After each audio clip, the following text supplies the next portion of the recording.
Hi, good evening, everyone. So we are here with the Let's Talk episode number 12. So Mayur, this is the 12th episode that we're doing, and we're doing this thrice in a week. Oh, nice. That's really awesome. Yeah. Guys, kindly type your name and college on the screen, on name, college, and the city on the chat section, so that we can get an idea from which part of the country you are from.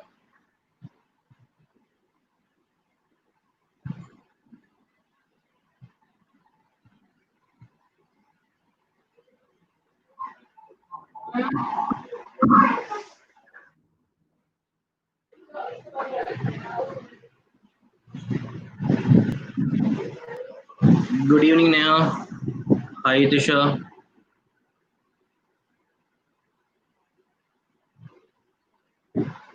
Hi, Akash.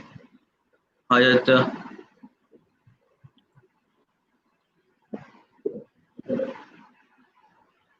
Hello, Dheeraj. Hi, Shalini.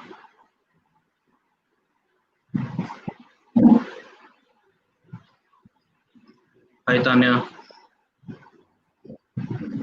Hello, Shushma.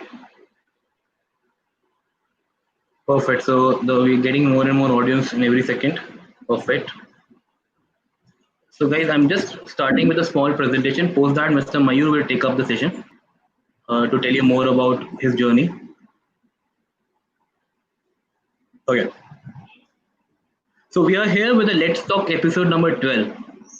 We successfully conducted last 11 episodes, and the Let's Talk being powered by What After College. I give you a brief introduction. What is What After College? So What After College is following a vision to eradicate unemployment for India by making the youth job ready. What after college एक vision की तरफ काम कर रहा है कि India से unemployment बिल्कुल हटा देनी है बाय इंडिया के यूथ को जॉब रेडी बना के स्किलफुल बना के ये वॉट आफ्टर का विजन है to go for that thing what after college is one of the common questions among the students that what they are going to do after college.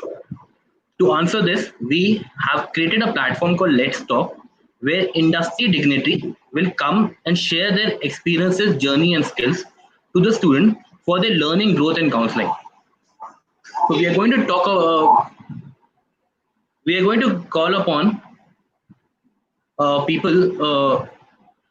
For the people from all across India, dignity from all across India who have done something big in their career, they're going to come and share their experiences or their journey or the skills to the student, so that student can learn from them, grow their career through their guidance, and also they get counsel to what to do the next in their journey in their life. So these were some of the past speakers we had. This was the week 1, this was the week 2, this was the week 3, and this was the week 4. Today yeah. So guys, to get regular updates regarding the events, right? You can join us on YouTube channel. You can subscribe the bell icon below, and you can subscribe to YouTube channel. Also hit the bell icon below so that you can get updates about the YouTube channel. Update about the next event through a YouTube channel. Also, you can join our WhatsApp community. Link will be available on the chat session. You can click on that. You can join the WhatsApp community so that you can be updated about the all next upcoming event on the WhatsApp group. So this is a sample certificate that you're going to get after the event. I will share you how to get details about how to get a certificate at the end of the session. So today we have the speaker with us, Mr. Mayur Mundada. He's the founder of AmbitionBox, which was recently acquired by Naukri.com. He is an ex-IIT Madras alumni. It grew from 0 to 1.5 lakh user per month in 1.5 years, and has become one of the most loved platform in interview prep in the country. They have joined more than 25 million users since the beginning of the journey. That is 2% of the Indian population.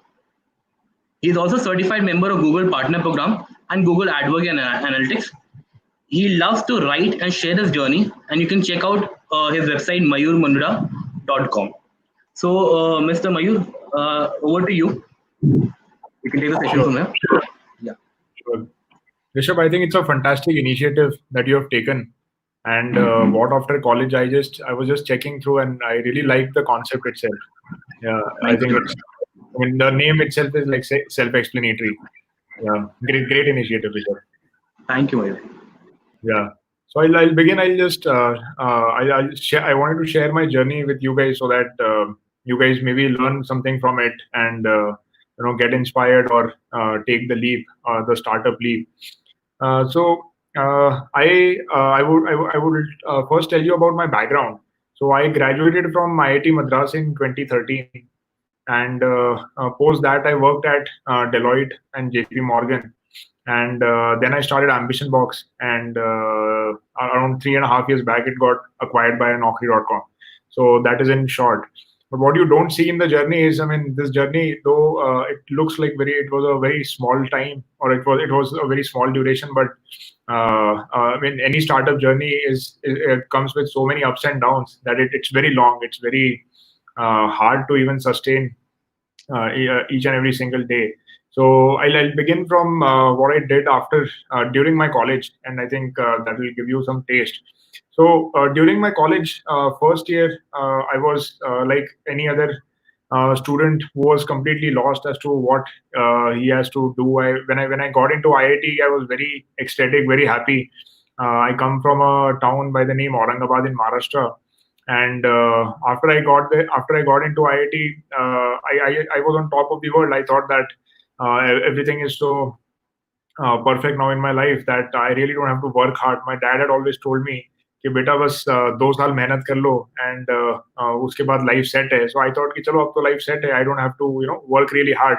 But as soon as I got into IIT Madras, I realized that there are so many smart people around you, right? And they basically push you to think harder, and you have to work even harder, like 10 times harder than probably what it was during the JE days.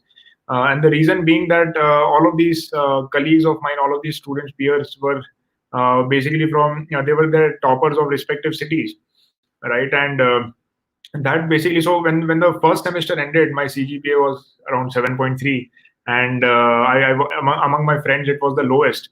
And I started getting a little tensed as to what am I doing? Am I going on the wrong track? I mean, I wasn't really satisfied, and I just thought I have to pick myself up, and start working again, start working hard again. So I started speaking with a lot of seniors. I have this habit that whenever I'm stuck in life, I go and reach out to my mentors or anyone who can help me, give me some perspective, which probably I don't have. And I asked a few of the seniors who were there back then in college as to what should I do and how should I do it. So they were very clear. They said, "Boss, college में कुछ भी करो, but यानी CGPA अच्छी रखना. Otherwise, you wouldn't get a good job." And I thought, ki, oh my God, then I have to start focusing on my grades, right? And that is what I did. So I started focusing. After that, most of the times my CGPA was 8.5 and plus. But I realized that I wasn't very happy just studying. So I thought, why not, go 2 steps ahead and see what else is going on in college. So again, I reached out to seniors. I asked them that what all opportunities do we have. So typically, you have college festivals and whatnot. I think everyone is well aware of that. I think every college has that nowadays. But at that time, I started doing a lot of things, and at one point it hit me. So I come from a Marwari background, right? So most of the dinner table discussions that I've had with my family has been around कि वो कितना पैसा कमाता है, कौन क्या करता है, right? And how can I earn money? So so that is what kind of triggered me, and I thought that why can't I get into a business? I mean, business will give me some pocket money on the side while I'm at college, and I can also gain some experience, and it'll be good, right? So, and that was the first time I was venturing out and doing something on my own. So the first thing I did was and I started looking out for different ideas, right? And ideas ka aisa hota hai in the initial days, as in if you have that curiosity, you will see ideas anywhere and everywhere.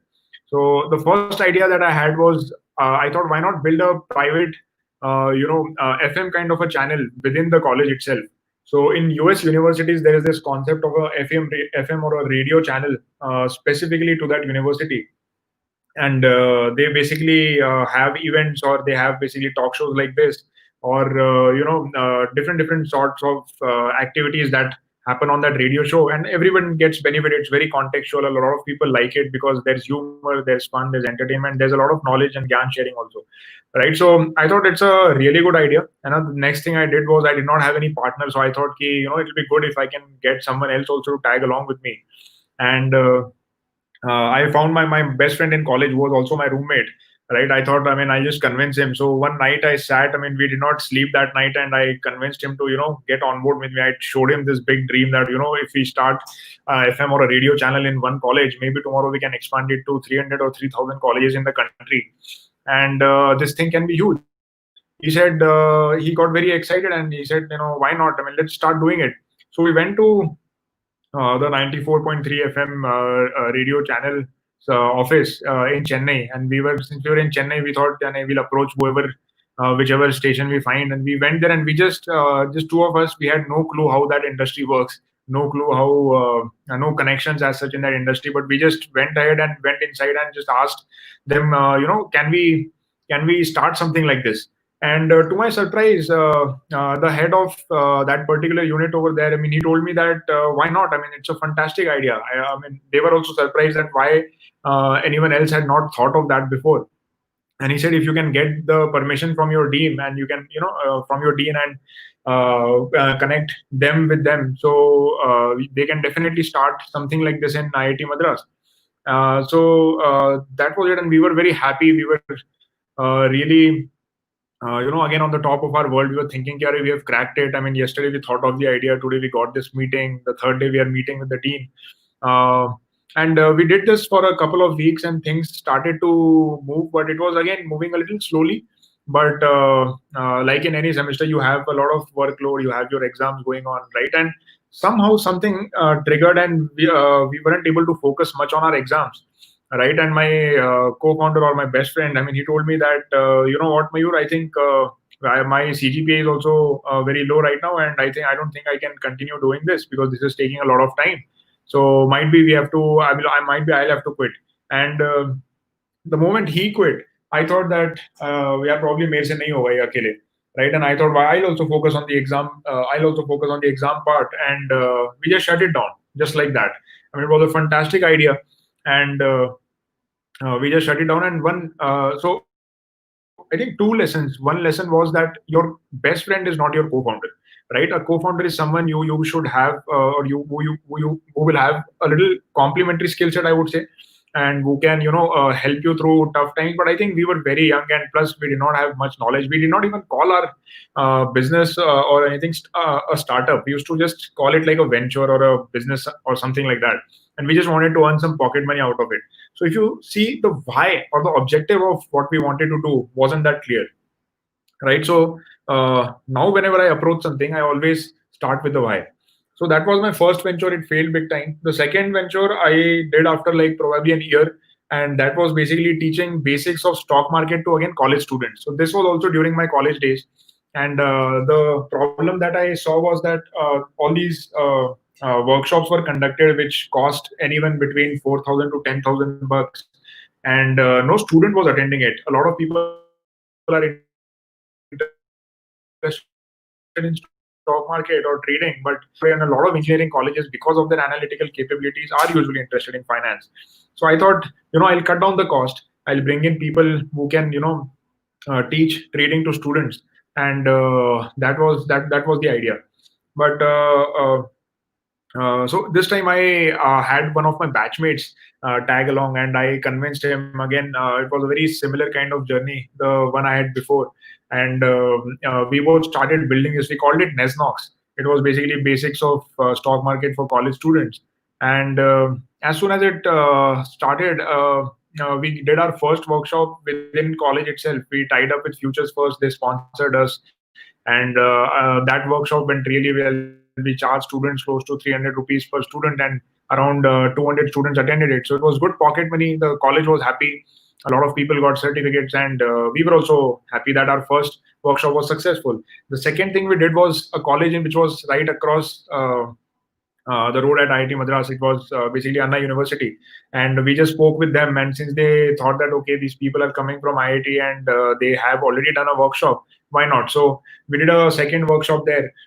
But soon we realized that how will we able to scale this venture, right? I mean, first of all, it requires a lot of investment, but it's very offline, so it grows linearly, right? So you need to bring in more number of organizers, more number of people who can actually do this, and the amount wasn't very huge. the monetary amount wasn't very huge. And again, this time my co-founder told me that, and this was almost in my final year or pre-final year of my college, and he told me, "Yeah, Mayur, I want to focus on CAT." He had that plan of getting into an IIM, and he wouldn't be able to focus, so he quit.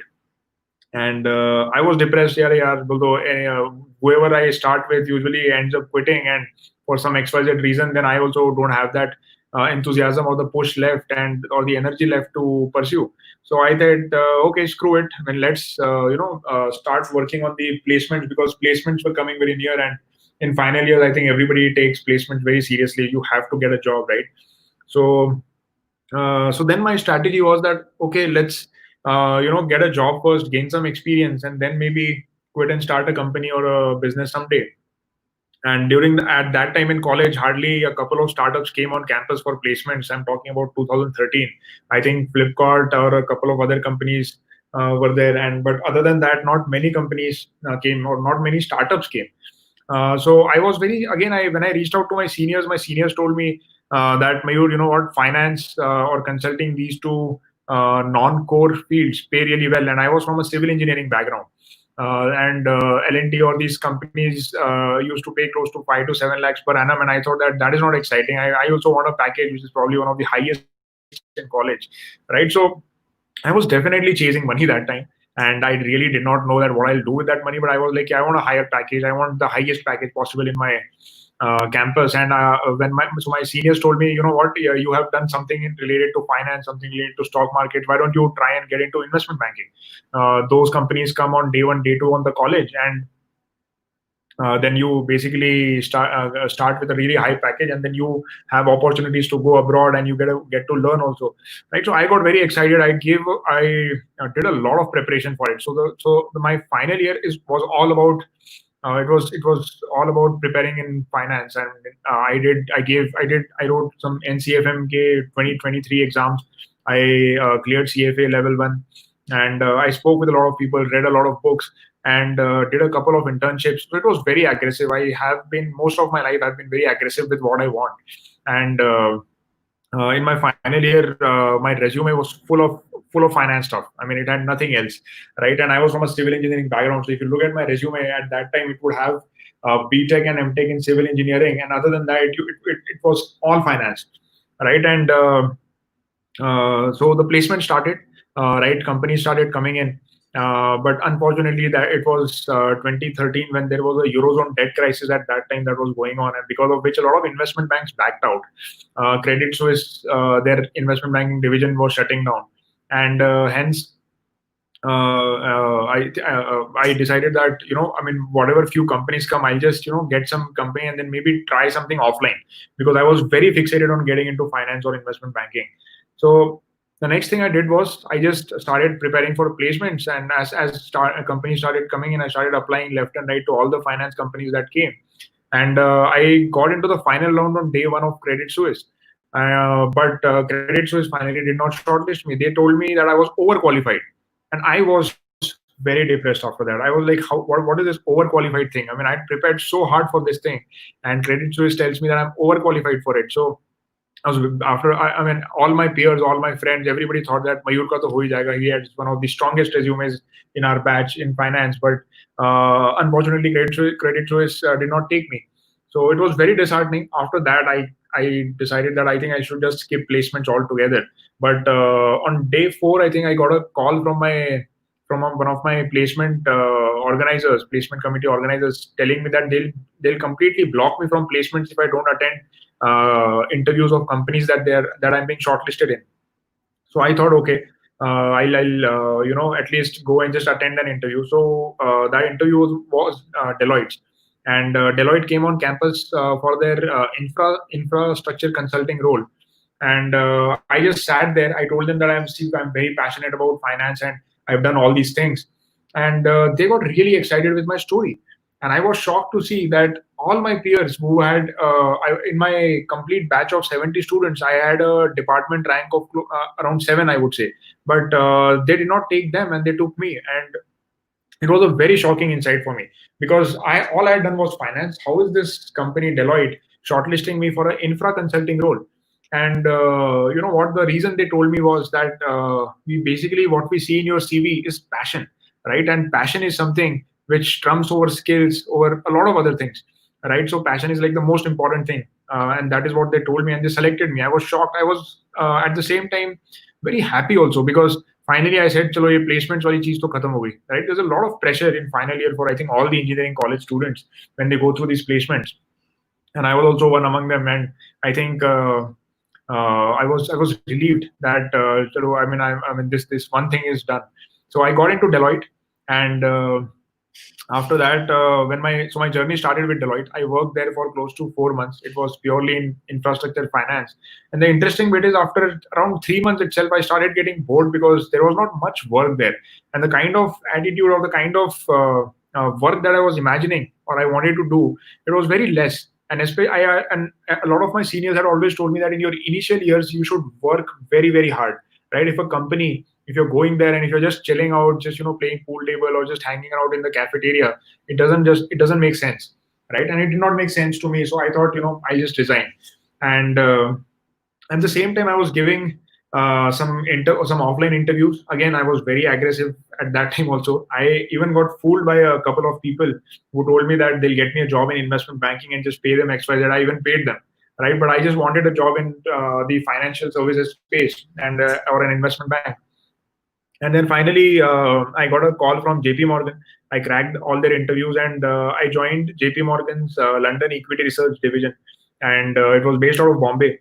And this time I was very happy. I was like, this is my dream job, and I was on top of the world. And I threw this big lavish party in Bombay. I called all my friends who were there, and I was very, very happy, right? And so my second job was with JP Morgan after 4 months in Deloitte, right? And it had these 3 4 screens, right? And plus another Bloomberg terminal that they have. And I remember my first day in office, I was like so happy, and I came at 12 in the night on my first day, because I was just meeting so many people. I was exploring stuff, I was reading whatever they had given me, and I wanted to complete everything as soon as possible. I was very hungry to learn.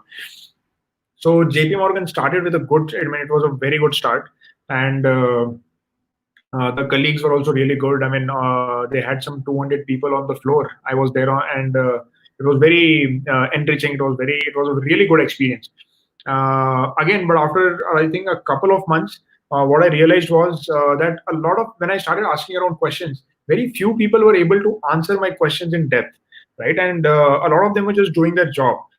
And so what I understood was that if they tell me how a particular thing has to be done, say the process is do step one this, then step two that, then step three that, right? And it becomes just mechanical after a point, right? But fundamentally, if you don't understand exactly what you're doing, right, I mean, then it's depressing. So I thought that nobody has been able to answer all these questions. So I had come into finance thinking I'll understand financial modeling, I'll understand valuations of different companies, how their business model works, but none of that was happening.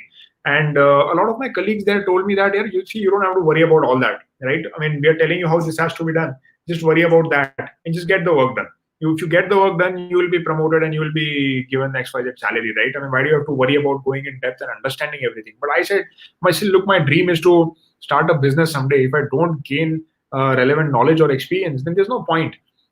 So I started exploring. I did not want to quit immediately. So I started exploring. I met my dad. He's a doctor, but he has around 3 or 4 clinics in Maharashtra.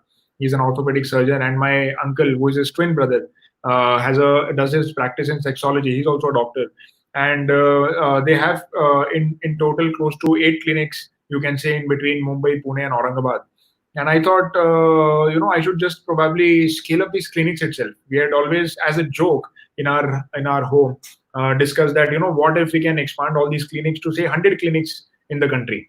And I think it was a fantastic idea, right? And it made complete sense. So I thought, and eventually I started realizing that JP Morgan, the knowledge that JP Morgan was giving me, it wasn't making much sense from a business or startup standpoint. So as a company, the company is great. As a company, even Deloitte was great, but I did not fit there, right? With my career objective or my career goal wasn't getting fulfilled, or I wasn't really satisfied to what I really wanted, right? So the first thing you need to realize is you need to do a lot of soul searching and know what is it exactly that you want. That why of your life at any instant has to be very clear. So at that instant, for me, it was I wanted to start a business, and JP Morgan was a ticket to giving me all the knowledge and wisdom that all these businesses have.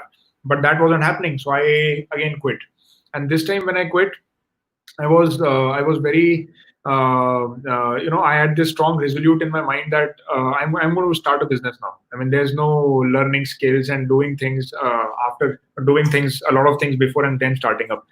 So I started working on my company, and it was basically just expanding clinics, right? I mean, whatever my dad and my uncle had built for so many years, I thought I'll just do a lot of this operational kind of work, a lot of admin kind of work, and expand these clinics. So we started. We named those. I wanted to rebrand. I was like, I had that. I mean, at that time I was really young, and I felt that I'll rebrand it like say the CCD chains. Like I mean, we also gave it like the same color, the red color which Cafe Coffee Day has, and right the same model. I mean, a very small kind of setup, right? And we thought we'll hire doctors, and a lot of patients will come, and people are the same everywhere. People have pain everywhere, right? So it made complete sense to me, right? And I had a lot of time in my hand. I quit my job, right? So I started. So the name of the clinic was Bring Life Clinic, right? And we started two clinics in Bombay itself. One was where exactly I was staying in Navi Mumbai,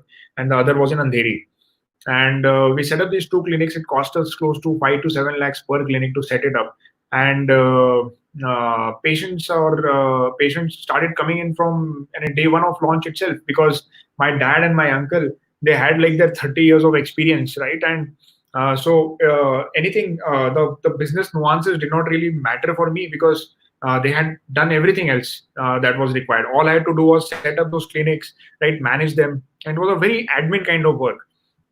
So I started doing it, and it was a very profitable. I mean, we broke even in the third month, and from month 4 we were profitable. And all I had to do was just cut, copy, paste, and scale up the clinics, right? But what was happening was, again, I wasn't happy, right? And the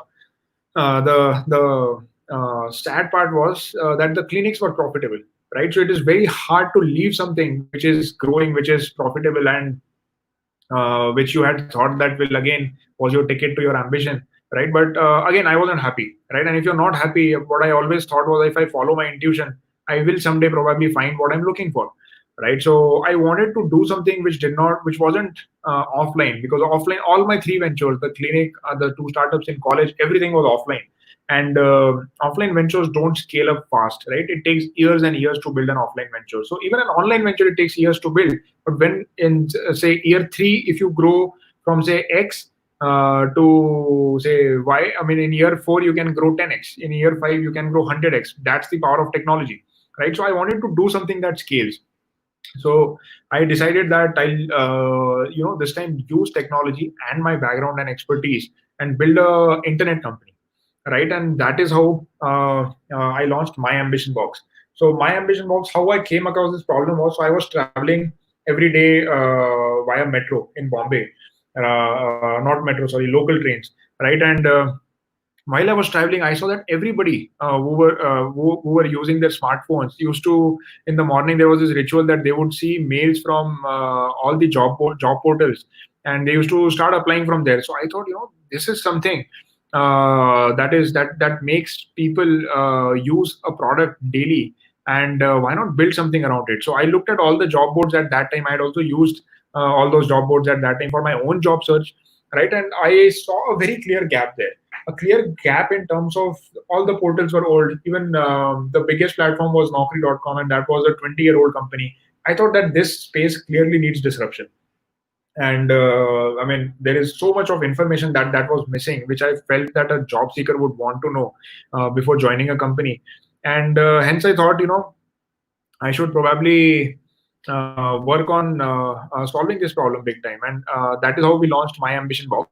Right, the intent was to gather all the information about all the companies in India, and which can help the job seeker to know a company better before joining that company. So So once we launched, I was alone and I did not have any tech skills, right? So I did not know how to launch a website. I did not know how to design. I did not know anything about product or anything, right? But all I had was passion again, the drive that I want to do something in this space, right? So the first thing I did was, I mean, the tech part and the design part. So the first thing is that you have to create some mockups, right? So I had a friend in college in IIT Bombay who was our family friend, and this student, he was a student at that time, and he was designing for their college festival. And I thought he designs really well, and I said that, see, here's my idea, why don't you give it a shot, I will even pay you for it, right? So he designed the first set of mockups for my ambition box, right? And those mockups were fantastic. I was very happy to see those mockups, because those mockups are as good as you're seeing your live website or whatever you have thought of. I mean, you can see those screenshots in front of you, right? So I thought that mockups are ready now. Let's just find a web development agency who can design the website for us, and who can design the website for me, and the site will be up and running, right? And then once the site is up, users will start flowing, and I mean, it will be the best story you can imagine, right? A very common story, but that is not how it happened. Yes, I did outsource it. I did outsource it to the web development guy, but the agency that I had hired, they were basically a little slow in delivering. Plus, I did not have any product expertise, so whatever ideas I had in my mind at that time, and there were a lot of them, right? It was in the career domain, but there were like so many ideas. He designed everything, and since it was a full-fledged product, right? I mean, it took a lot of time for the web development agency also to build. Uh, so then I understood that, boss, I need a tech co-founder. I mean, without a tech co-founder, it is going to be really hard. Even without a co-founder, it is going to be really hard. So I started looking around for people. I started approaching all my colleagues, all my friends during college, or whoever I met, basically. And I exhausted. Basically, I think I called everyone in my friend list who was even remotely doing tech, but almost all of them said no. Right? None of them had a very concrete plan of leaving their job and starting a company, and let alone with me. So then what, I thought I'll just print a lot of visiting cards. I'll start attending these tech conferences and start reaching out to these people offline. Who knows, I mean, I can meet someone at a conference, right? You always hear this word networking, wherein this is what networking is for, I thought, right? I mean, you just go, give your visiting card, pitch them your idea, and maybe someone can join. But again, I did not find anyone. So after doing a lot of hustle for around close to 3 to 4 months for finding a tech co-founder, I was depressed. To be honest, I was like, I think I'm hitting rock bottom. But at the same time, that web development agency was building the prototypes, and they were sending me those links. So I was happy. Chalo, at least product to ban raha hai, right? Then a coincidence happened. What happened was, during my college days, the second startup that I had started, there was a guy named Subramanya. He was an intern there, and I thought, I somehow found him in my Facebook friends. He had done something, and I just thought I'll ping him. I asked him what is he up to these days, and he said he's working at latent view analytics. And I said, why don't you join me? You're into tech. You do a lot of tech stuff, and you probably would be knowing coding. Why don't you join me? And he said, see, look, Mayur, I am from a weak financial background, and I really can't, quit my job and directly start a company with you. But I know another guy by the same name, by the name Subramanya, who is a student, but has done a lot of web development projects, and who is very interested to start a company. I said, Chalo yaar, I mean, I wasn't really interested in meeting a student as a co-founder, but I thought, why not? Let's give it a shot. When nothing is working, you are basically like, Chalo yaar, anything that works, or anything. I mean, if I'm able to even get interest from anyone, I was like at that time so desperate that I thought that, Chalo, mil lete, kya problem hai? So I called the other Subramanya, right? And he kind of liked the idea. He told me that he was in his final year, and just before the final year, jo summer aata hai, so he said that he's coming to Bombay, and at that time he'll meet me. So he came. I pitched him the idea. I showed him all the screenshots, all the demo links, and he said he liked the idea. But more than the idea, he liked me. He liked the passion that I had, and he liked that I was doing this full time. I had quit my job, and that shows a lot of commitment. And he said, you know what, we should do it. We should just do it. So I was happy. I was very happy that chalo, I finally found someone from my own college. He was just 2 years junior to me. And I basically thought that what happens even if he's a student. I mean, finally we are just building a startup together, right? If he has the passion, I have the passion, then nothing can stop us, right? So we started doing that. We started building at that time so my co-founder, he was Subramania, he was in college, and I was in Bombay, and we were doing it basically. So he was so we were doing it remotely, and so for the next 6 months, that is how we did. Right, I used to send him, I mean, all everything over GChat, and we used to talk and discuss everything over the phone, and we were doing it. But even after 6 months, we did not have much to show, and I realized that things are again going very slowly. I think I should probably go meet him in person and this remote thing isn't working. So I told him, you know what, I'll come and stay in college with you. It was my own college. I thought I'll just stay in his room illegally. But kya problem hai, right? I mean, I just go stay there, but things will move faster, right? So I went to IIT Madras, and it was a crazy idea, right? I mean, I had so much time, right? So I just went there. I booked my tickets, and I had booked my tickets for around 7 days, but I ended up staying for a month. And we started working there in together, and I realized that together in person, that is much better in initial days, because there is so much of brainstorming, there's so much of discussion, there's so much of changes, iterations, right? So in person is of course much better. And then things started moving around fast. We started posting internships in the college itself. I mean, we got a lot of good talent from our own college. And in a couple of months, the site was ready. And during, so this is December 2014 I'm talking about. And in that same month, I was getting married at the same time. So it was a love marriage. I got married on December 18th, and on the same day itself, my co-founder also, my Subramanya, he also came to attend my marriage. And on the same day itself, I remember even on my marriage day, I was working for my startup. Right, I mean, all this hustle and bustle was going around for my wedding, but I was so fixated on that I have to launch this, and we were so close to launch. We were actually planning to launch it before marriage, of course, but we weren't able to. And I told Subramanya, we have to launch it, right? I mean, nothing can stop us. And we ended up launching it on my wedding day itself.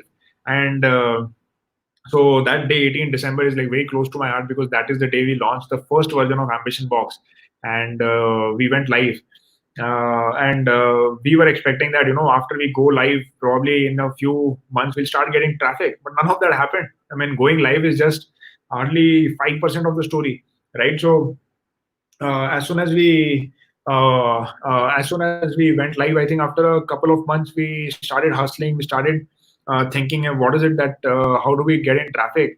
And we had pivoted at that time. At that moment, we did not want to. So we had this classic chicken and egg problem in the career space. So we thought that companies will only come and use our platform if we have a lot of users, and users will only come on our platform if we have a lot of companies posting jobs. So how do we solve this? So we thought content is the answer. We decided that if we get in a lot of content, we'll get in users, and if users come in, companies will follow. So this was the formula, right? So the next thing was that what sort of content will attract people. We thought, cracking interviews during placements was one of the hardest times for us. And we thought, if all this advice or gyan that usually seniors give to their juniors, if all of this is shared on a platform, that will be the best sort of content that you can that you can have on your platform to attract users. So then that is what we did. We decided that we'll call in all these seniors, or all these people who have been placed at different companies from campus, right? People with say 0 to 2 years of experience, and they can post their interview advice on our platform. And other people who are appearing for interviews, they can just come and read and prepare for their interviews, crack interviews, right? But the core insight was, at that time, Glassdoor already existed, right? It already had a lot of content on its platform related to interviews. But what we realized was, during our college days or during our placement days, we were basically using a doc which was called as the Blue Book, which was like a compiled interview gyan or interview advice from all the seniors or of all the companies that came on campus that year.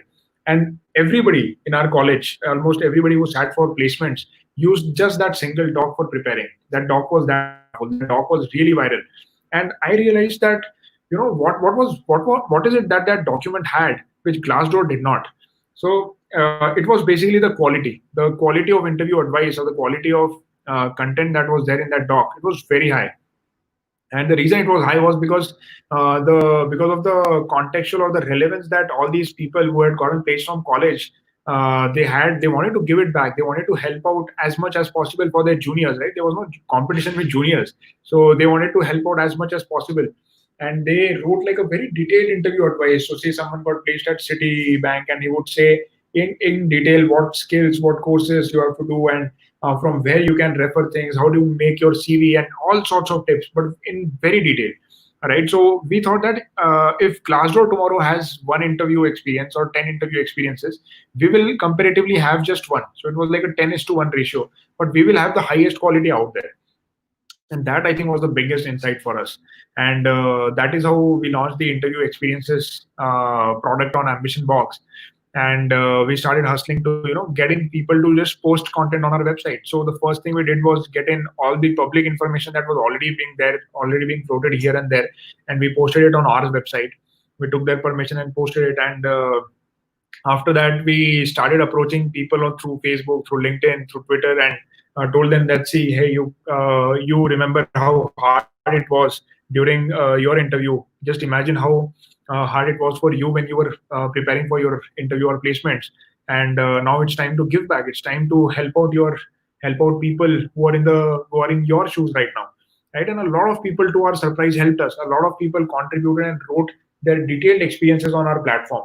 So the content quality on AmbitionBox was very, very high.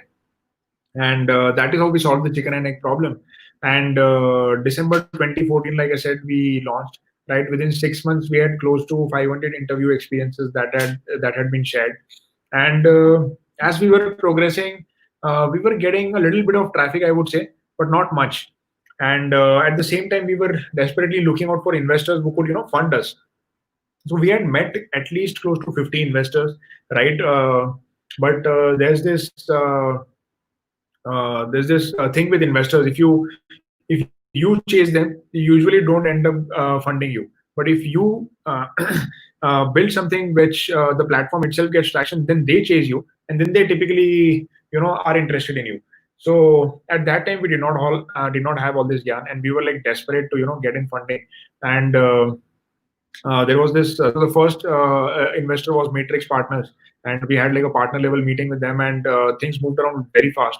And we were very happy that they were interested to fund us. So they showed a lot of interest, but at the end moment, there were just two companies who they were planning to fund in the same space. So there was this other company in Bombay, or it was us.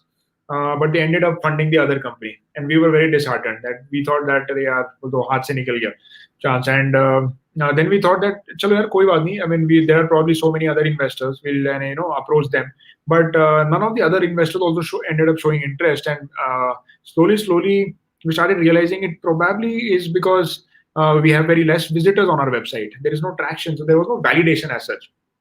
So there's one particular meeting I remember, and we were meeting with this. I wouldn't take their name. We were meeting this high-end Indian venture capital firm in Bombay, and the analyst there, he heard our idea. He showed a lot of interest, and then finally he told me, "How many visitors, Mayur, do you get on AmbitionBox?" And I told him we had close to 5,000 visitors every month, and he said 5,000. He just started laughing, and he said 5,000 visitors. So yeah, why don't you launch a website by the name KatrinaCarePics.com, and that website would probably get more in a day than you're getting in a month. And we were very, very disappointed with that reply, and we just walked out of the meeting finally. Right, we just shook hands and somehow showed them that it's okay, and we thought that we'll stay in touch and all. But to be honest, internally we were very depressed, and we thought probably we are building something wrong, or we are not doing or hustling to get in traction or visitors.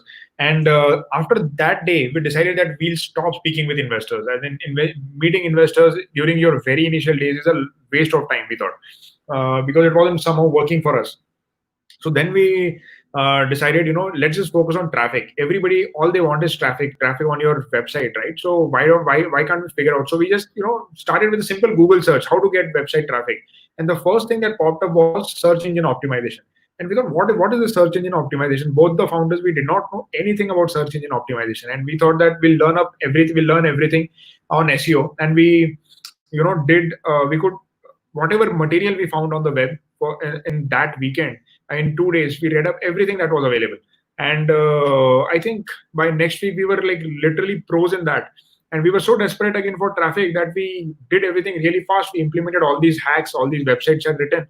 And to our surprise, slowly, the traffic started kicking in. So from 5,000 visitors, we went to 10,000, 20,000, 25,000.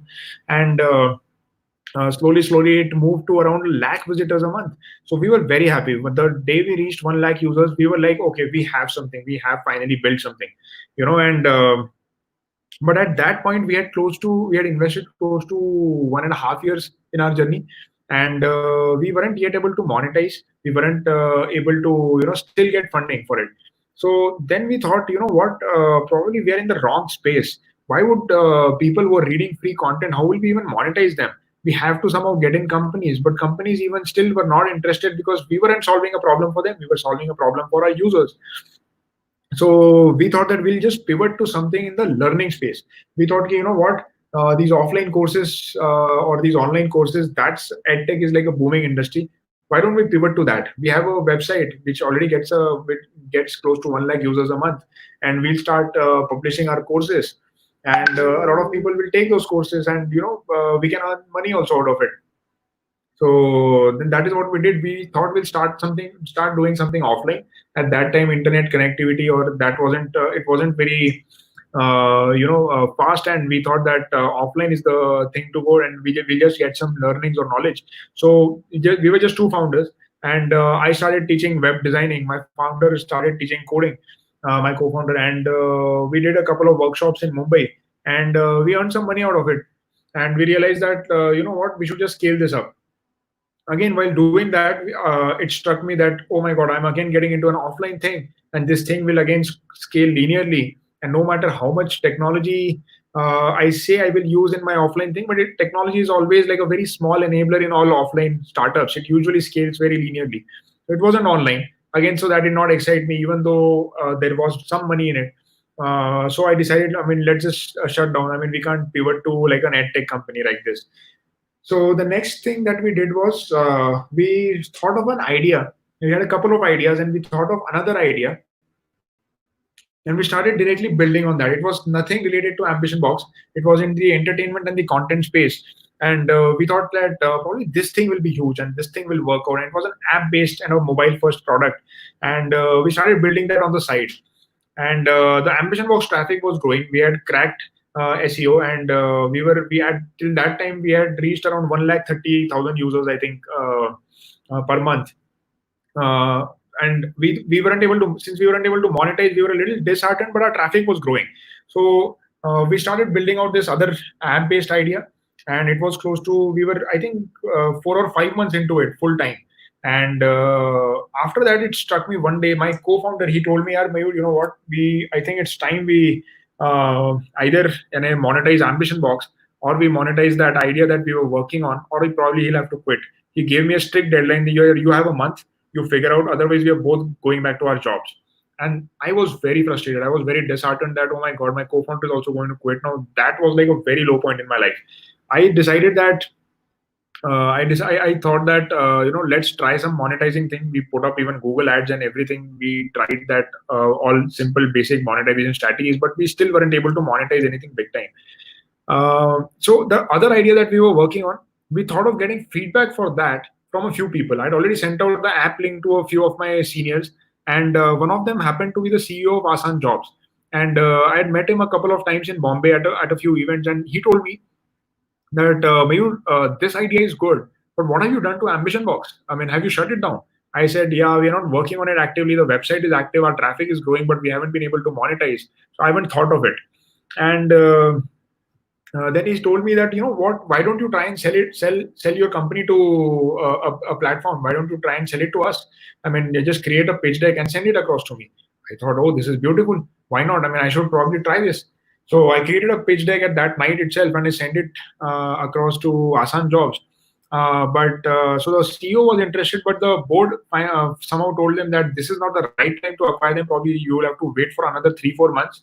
But then I thought that if I've already created the pitch deck, why don't I speak with almost everyone in the jobs or the recruitment industry? So then I started sending out cold emails to everyone I could think of. I anyways had just a month left before my co-founder was planning to quit, right? And I thought I'll just send the pitch deck to everyone, even remotely interested in probably acquiring us. And to my surprise, everyone spoke with us. Everyone, answered my mails. Everyone was interested to somehow listen to me. And the main reason for that was our traffic. Our traffic was growing organically. We, without spending a dime on advertising, our traffic was growing. So everybody thought that probably what they're building has some merit to it, right? And it's at least good to discuss something with them. So we ended up discussing with Times Jobs, with Shine, with Teamlease, with startups like Upgrad, Acad Guild, a lot of these companies. We even ended up mailing to LinkedIn India and Glassdoor, everyone. And I had also, in the meantime, so one of them was also Naukri.com. But we hadn't heard from Naukri.com specifically. I had gotten replies from most of them, but not Naukri.com. And I had met Sanjeev Bikhchandani, the founder of Info Edge, around 1.5 years back when we had been featured in Your Story when we were looking out for investment. And he had just met us casually at that time. So since we did not get a reply, but I was a little adamant this time, and I was desperate, like I said. So I just wrote a couple of more mails to him, and to my surprise, to the third mail he replied to me, and he connected me with the CEO of Naukri, Hitesh Oberoi, right? And they called me in Delhi for a meeting with them, and they told me they want to hear our story and what we were building an AmbitionBox. Right, so that is what we did. We flew to Delhi and we pitched them our idea. We told them what AmbitionBox is, what we do, and within 10 minutes flat, the deal was closed. And we were surprised. We were surprised that something like this could even happen. Did not even have the slightest clue. By that time, I had seen so many rejections. I had seen so many low points in my life that something this big, I thought that, I mean, it cannot even happen. I was in like complete denial. I thought that they just want to hear my idea, and probably they would want to implement the same thing or something of that sort. But I think that day by and far remains like the best day of my life, because that is the day our baby AmbitionBox had gotten some validation, and we were very happy. I can't tell you how happy I was. And because we were looking for that small win, we wanted some small win on the way, that we wanted some validation for what we were building for 1.5 years. Right, we were doing it full time. We used to work till 4 a.m. in the morning almost every day, and it was very hard. So that acquisition happened. Naukri.com acquired us, and it has been close to 3.5 years now. Like fast forward to 3.5 years, AmbitionBox is India's largest platform by company reviews. We are just second to Glassdoor in terms of traffic by the number of users that use our platform, and there are close to 2 million or 20 lakh users that use our platform every day, every month. So what I've realized now is that you just have to be persistent. You cannot give up on your dreams, right? And whatever your intuition, whatever you feel is the right thing to do, I think you should do it. You should do it. I mean, there is no if or there is no but you just have to do it. Like for example, they advise that you have to focus a lot, right? But we worked on 2 or 3 ideas simultaneously, right? We worked on other idea which we just killed, but at the same time, I was in touch with a few of my founders. He happened to told me that, you know what, you can sell your company or you can do something. And that is how magic happens. Like Steve Jobs says, that you can only connect the dots backwards, and you at this point cannot predict what is it that life has in plan for you, right? So that is about it. I think that's my journey, and it has been a phenomenal ride since then. I'm currently working at AmbitionBox. I'm heading it, and we're still growing, and we still feel like it's day one for us. And we're growing fantastically.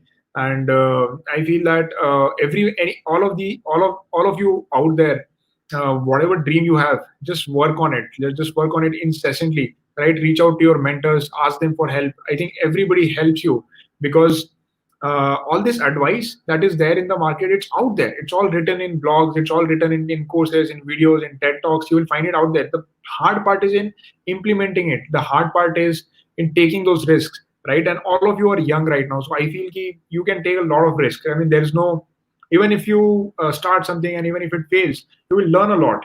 I'm telling that you will be much better off learning from your failures than you will learn from success, because failures teach you a lot. Failures are like the first step to success, they say, right? And I think everyone should have failures. I think even if we have started something, and if it would have blown the first day itself, we would have gotten a lot of traffic, I wouldn't say I would have learned anything just because of those failures. Now I have some hard hitting lessons. I know from my experience now that, oh, okay, this thing does not work, this thing does not work. Because we tried everything. We tried to get in investment, we tried to get in more co-founders, we tried to monetize our company, we tried marketing, we tried everything, right? And that is how you have to hustle. Because I do not come from a very affluent background. All I had was my own savings for my survival, nothing else, right? And if you come from something like that where you don't have any backup, right? I mean, it just adds fuel to the fire, right? I mean, it just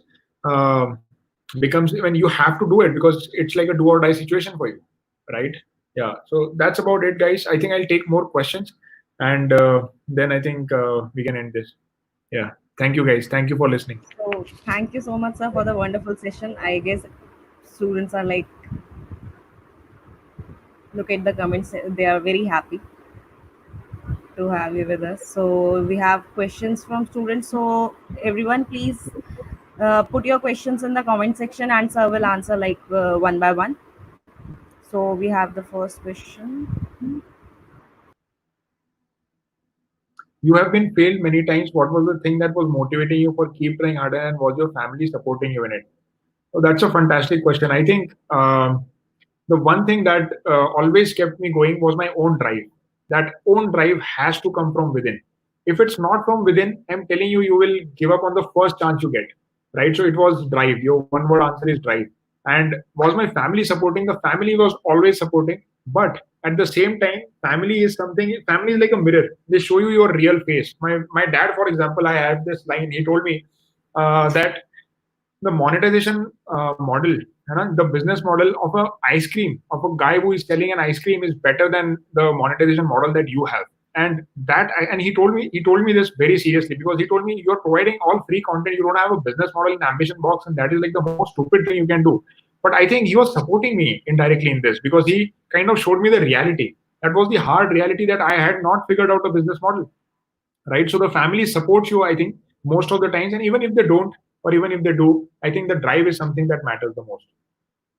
Yeah. What is mockups? So mockups are basically it's like a version, or it's like a you can say a design or a simple JPEG or an image of your how your website will look, which typically people design in Photoshop or Sketch these days, right? And you, before even writing the first line of code, that is the thing that you refer to. It's basically like a demo version, or a mock version of your website. What skills you develop during college? Yeah, so skills, I think, again, I was like a very smart generalist, I would say. I mean, it was very varied. So I did, like I said, I did a lot of finance, but at the same time, I participated in a lot of my college activities also. I kept my CGPA also high, and I attended a lot of inspirational talk shows which our college organized, right? So meeting them, looking at those people, like for example, I remember Boman Irani had come, and he shared his story. I found that very inspiring. And the thing with me at that time and even now is that if I'm very inspired, I usually want to take the step that day itself. I felt like quitting college that day. I remember, but thankfully I did not. But I felt like I should just quit college and start at that time. So I think learn as diverse skills as possible. One thing I regret is that I did not learn coding or designing, something that all internet companies value. So I think if you have plans of starting an internet company, I would say learn to code and learn to sell. These two skills are like the most important. How to present my idea in front of investors, and where can we find and approach interested investors? Yeah, so how to present your idea is basically how you sell anything, right? It's like a pitch. If you're trying to say even sell something to your mom. So say for example, you want to go to US for higher education, and your parents are not allowing you. How will you sell it? You will basically tell your parents like why you want to go to US, how much you will be earning there, how much benefit you will get from there, how much benefit they will get from there, right? So it's like any other pitch or any other thing that you sell, or any other way you convince your people around you also. And where can you find them? I think all these investors, I mean, if you just Google it, you will find their email IDs and everything. But I think it's most importantly, you have to network with them. You can probably find them at a lot of conferences, like Your Story organizes these huge conferences. A lot of startup conferences are there, and you can also connect with people who are entrepreneurs or who have taken funding in your own network and ask them to refer you, because that is by far the only trick that works. I have a good startup. So what should I do? It's related to recycling. So I think if you have a startup, just start working on it and grow it. That is all I can say. Get some traction, get some validation from customers, build a prototype. There's this concept of MVP. You should go read up on lean startups or how 0 to 1 by Peter Thiel, and they have some fantastic lessons that they share of how you can launch something really fast and just keep iterating, building it and growing it. That is the only advice. It doesn't matter if it's into recycling or it's into any other space. The startup, the way you launch a startup and you grow it, I think the fundamentals remain the same. If I have an idea of starting an online coaching platform, what are the steps I should take? May I start with YouTube videos? Yeah, so if you want to start an online coaching platform, so there's no one particular way in which you have to do it. There's no step one, step two, step three. So you can do it in whichever way you want. Like for example, you have heard of Byju's, you have heard of an academy, right? These two platforms. Let's take the example of these two platforms. So Byju started with complete offline classes which Bezos himself took, right? And those classes were very famous. They were so famous that Bezos finally had to hire a stadium to even for people to attend his lectures. And how an academy started is what you are telling, right? They started with YouTube videos. They got close to more than 10 lakh views already just by posting videos on YouTube, which were like educational content, right? And now both these platforms have fantastic apps, fantastic subscription models, and are India's edtech unicorns. So I think there's no one way to start it. I think just go by what your intuition says. For starting small scale business, what basic knowledge we need, sir? So I think starting a small scale business or even a large scale business, again the fundamentals remain the same. There's nothing like a small scale or a big scale. Your market, your vision, right, or your product will define how big that business would be and your drive, right? But I would say you should start thinking big, because even if you're starting like a very small shop, you will have to do the same. So you'll have to make the same sort of effort. You'll have to find partners, or you'll have to do some partnerships, or you have to go sell to investors, go sell to banks, raise money from somewhere. So I think all those fundamentals remain the same. So I think there is no different thing that you have to do. I mean, and finally, I mean, you start a business in a particular domain, so get as much knowledge or experience in that domain as possible in the shortest amount of time, and just jump ship. That's all.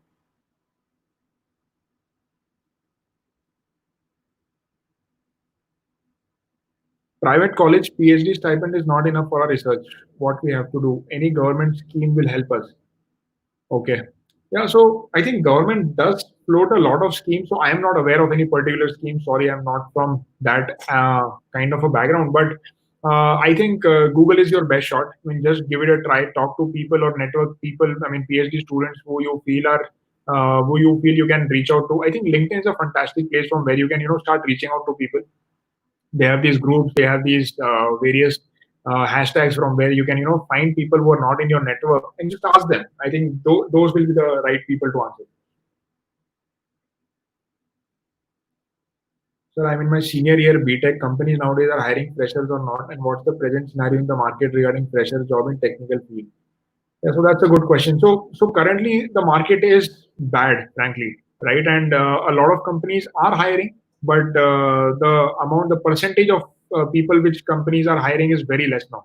The reason being, of course, COVID-19, right? The crisis has hit us and it has hit us badly, right? So but having said that, I see a lot of people or a lot of companies are still hiring fantastic people. There is always demand for people who are really doing well in the market. I know a few people who have even gotten a pay hike in their companies because they are doing so well, right? So focus on building skills, right? So do not chase jobs or do not chase startup or anything. Just focus on upskilling, because once you do that, I mean, you will never have any dearth of opportunities. So I want to start something of my own. What basic knowledge of finance must I have, and where should I learn from? Okay, so finance is just one aspect of starting your business, right? So I think you need to understand very, very basic fundamentals of finance for starting a business. I mean, just understand a little bit about balance sheets, profit and loss statements, just read up a couple of annual reports, Google up some definitions, just understand some jargon from Investopedia. But other than that, you really don't need much of finance, right? It's dhanda basically, it's business like any other business, right? So you basically have some revenue, you have some expenses, and finally there's a bottom line, right? So nothing specific. If you are planning to start something of your own, the harder part is to take that leap, take that risk, and focus on getting that traction and build up traffic. Can we still implement a startup idea related to restaurants after all this COVID-19 hype? So I think related to restaurant, yes, definitely one or the other day. I mean, COVID-19 is going to get over, I think, right? So at this point, if you're planning to start up something related to the restaurants, I think it's a bad idea because you can probably do a lot of research, talk to a lot of people, but not getting people customers to actually use your product. So only after customers actually use something that you have built, you get their true feedback and you truly understand whether what you have built is even worth pursuing, right? So at this point, I would say, if unless it's like a very buzzing idea in your head and which you can't get it out of your head, I mean, I would say don't pick up that space. So how to start an agricultural startup in smart farming? I think how to start, I think again, just Google stuff. Just Google, you find everything on Google, right? I mean, just start from somewhere. You need to start somewhere. Just Google what is smart farming. Just Google agricultural startups on your story. Go meet their founders, see what they're doing. Look at what is happening in your industry, in the agriculture industry. And all industries are good. All industries are big, right? And that is why they are called an industry in the first place. Question is whether the idea that you have, whether that will have any takers or not, whether that will have the right market size or not. That is the big question. So just start. There's no right answer to it. Yeah. If we want to explore our idea or start up a huge crowd, what we should do? I did not understand this question. If you want to explore our idea or start up to a huge crowd, you mean if you want to market your idea to a huge crowd, is as far as I've understood. Yeah. So what should you do? So it's basically again, you have to do marketing basically, right? So at the heart of it, I think all product companies understand one fundamental thing really well, that the product is what sells, right? It's never the marketing that sells. So no, if your product is crappy, right? So for example, take Tata Nano, right? They did a very bad job with marketing it because they marketed it as a poor man's car. How was the product? The product also wasn't that good, right? It had a lot of problems, a lot of issues with it. So what you need to figure out first is, can you build a product which can sell itself? For example, no one really marketed Facebook to us, no one really marketed Google to us. We just understood it because we heard it from someone else, right? So word of mouth is the only and the best form of marketing that you should target in your initial days. Anything else is like inorganic traffic, and you really don't know are those real users or not. This So is you one sold last your question. startup to Naukri.com. Working. Basically, from your side, how are you now earning? Relate it with your previous earnings. Yeah. So so now it is. So I think it's a. I mean, Naukri.com gave us a platform basically to we were able to get in funding from them. Right, they invested in us. We have close to a team size of around 40 people now, and we basically get to focus on a lot of things that we want, because InfoEdge is like a very stable organization. They are very cash rich. They have like close to 2,000 crores cash in the bank, and hence because of that we are able to focus just on the content side of things. We still haven't monetized AmbitionBox, but the amount of traffic that we have now, it makes us India's largest portal now by company reviews, right? So we get to focus on things, we get to hire a team, we get to multiply our time and do so much other stuff that we weren't previously able to do. So a lot of things have changed, a lot of things have not changed. Our drive to still make it a really big platform and maybe even scale international tomorrow, that still remains, right? And if I relate it with my previous earnings, previously there were no earnings, right? And now we basically, after the acquisition, there's an acquisition price which usually companies pay, right? So we got that, and other than that, you're on their payroll, so that is your earning, right? So that is how it is right now.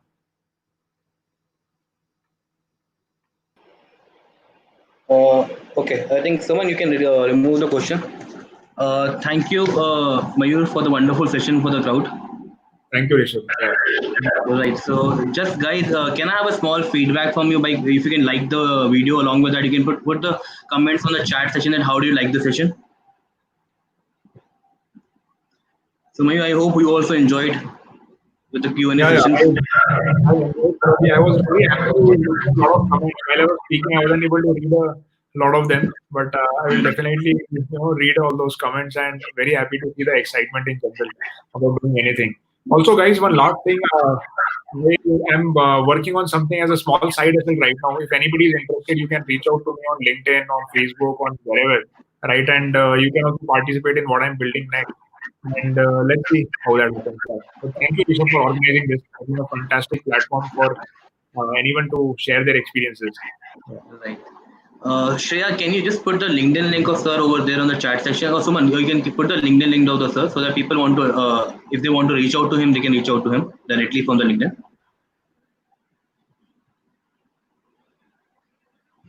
So great, getting some good reviews for your good. Yeah.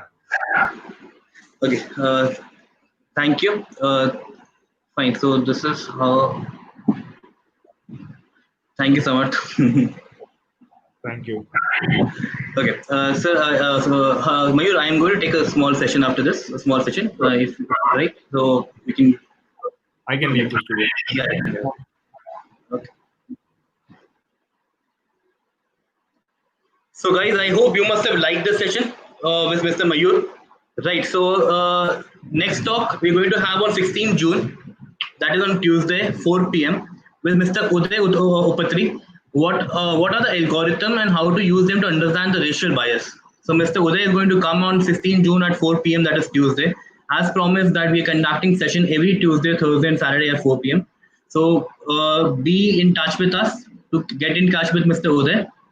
And just to give you an idea what is what after college offering, you should be aware of that. So what after college provide mentor led online training that you can learn the best of experience of a different skill set like Android, Python, machine learning, data science at a cost of very minimum cost of 3,500 for 40 hours training.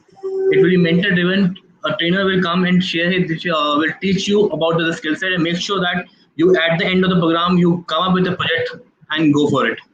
So if you're interested for such program, you can get in touch with 9643 on the number 9643 We have also come up with the Microsoft courses. The good thing about this courses is Microsoft has recently launched their courses and they launched the summer training at 1,000 rupees. You're getting a Microsoft recorded lectures as well as Microsoft certificate at just 1,000 rupees. If you're interested in this program, you can just call on this number 9643 and that's a very best opportunity. It's a 45 days program starting from 15th of June. If you're interested, kindly go to this link and go for it. We are also looking for campus ambassador for Let's Talk program. If anyone is interested, you can get in touch with us. Campus ambassador program for Let's Talk. Okay, I think we are missed with about the certification, guys. Certification link has been shared to you on the chat section. You can go through the feedback. You can give the feedback over there, and after that, you will get the certificate.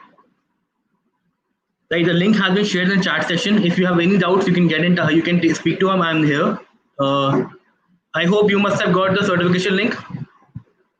That link for feedback. You can open that page. At the end of the page, you're going to find the feedback form. Just fill that feedback form, and you will get the certification by the end of the day. I repeat, आप इस page पे जाइएगा. You can go to this page. Okay. Vishal, you can retry. हो जाएगा आपका. Don't worry. Refresh कर लो एक बार.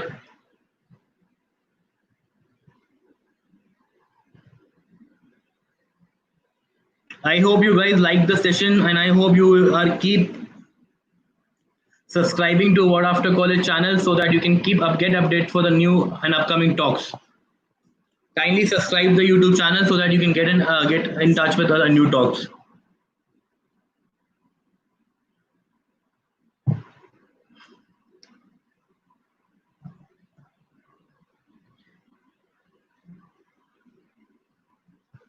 Just retry, it will work.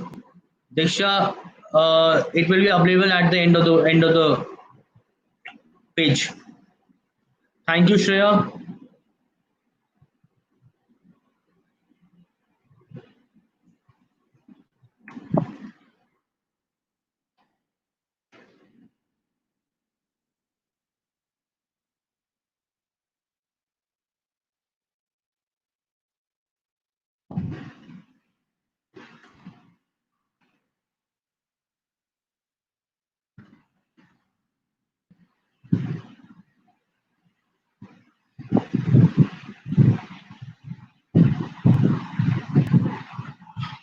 The feedback form will be available only for next 10 minutes, so kindly fill it as early as possible. Thank you. Thank you. I will request you guys to kindly next time your friends should also join this session so that we can reach out to the more and more audience.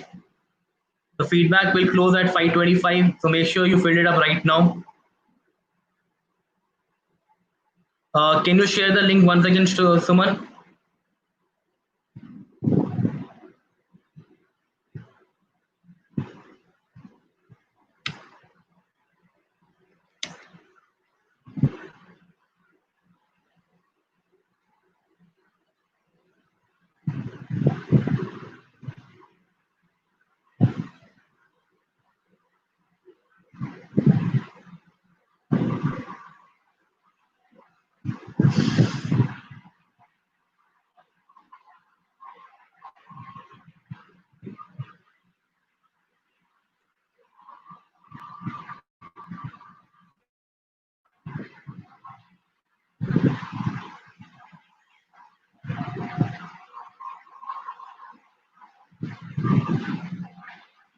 Thank you.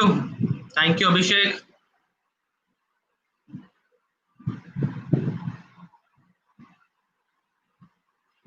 थोड़ी देर बात कर लेना, हम extend कर देंगे अभी. I know might भी बहुत सारा ट्रैफिक जा रहा हो तो इश्यू आ रहा हो.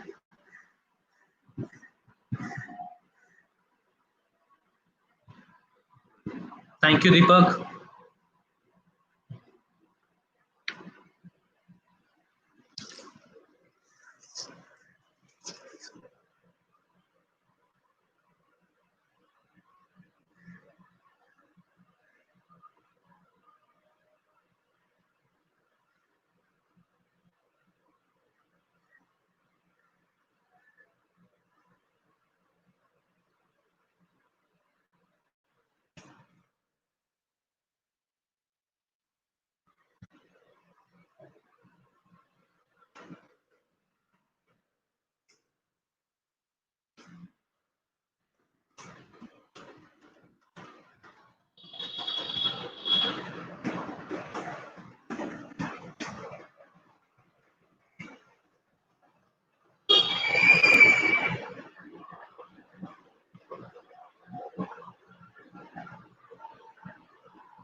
Okay, guys, we are closing the session. The feedback form will available till 5:30. You can fill it out. Again, Abhishek, we conduct session every Tuesday, Thursday, and Saturday. Tuesday, Thursday, and Saturday, 4 p.m. And we are successfully conducted for last 4 weeks. So you can get in touch with us on next Tuesday. It will be available on the and What After College website. Also, What After College website, along with that on YouTube channel. To subscribe the YouTube channel by the day end.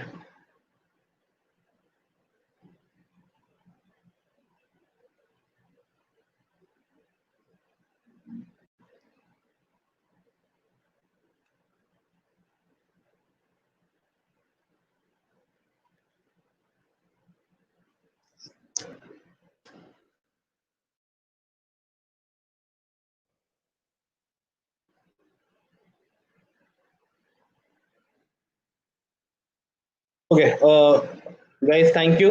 We are just closing the session.